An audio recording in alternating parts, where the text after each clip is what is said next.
فبأي آلاء ربكما تكذبان۔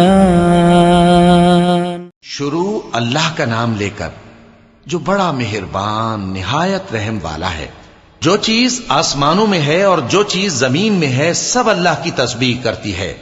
جو بادشاہ حقیقی ہے، پاک ہے، زبردست ہے، حکمت والا ہے۔ وہی تو ہے جس نے ان پڑھوں میں انہی میں سے ایک پیغمبر بھیجے جو ان کے سامنے اس کی آیتیں پڑھتے اور ان کو پاک کرتے اور انہیں کتاب و حکمت کی تعلیم دیتے ہیں۔ اور اس سے پہلے تو یہ لوگ کھلی گمراہی میں تھے، اور ان میں سے اور لوگوں کی طرف بھی ان کو بھیجا ہے جو ابھی ان مسلمانوں سے نہیں ملے، اور وہ غالب ہے، حکمت والا ہے۔ یہ اللہ کا فضل ہے، جسے چاہتا ہے عطا فرماتا ہے، اور اللہ بڑے فضل کا مالک ہے۔ جن لوگوں کو تورات کا حامل بنایا گیا پھر انہوں نے اس کے حامل ہونے کا حق ادا نہ کیا، ان کی مثال گدھے کی سی ہے جس پر بڑی بڑی کتابیں لدی ہوں۔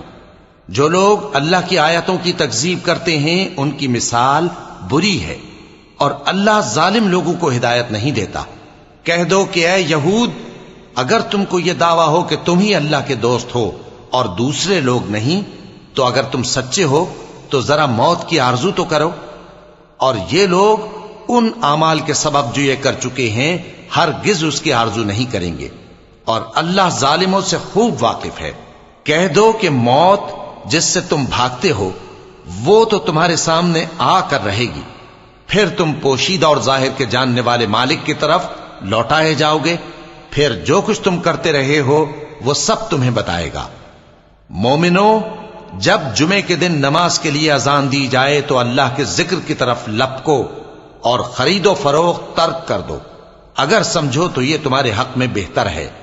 پھر جب نماز ہو چکے تو زمین میں پھیل جاؤ اور اللہ کا فضل تلاش کرو، اور اللہ کو بہت بہت یاد کرتے رہو تاکہ کامیاب ہو جاؤ۔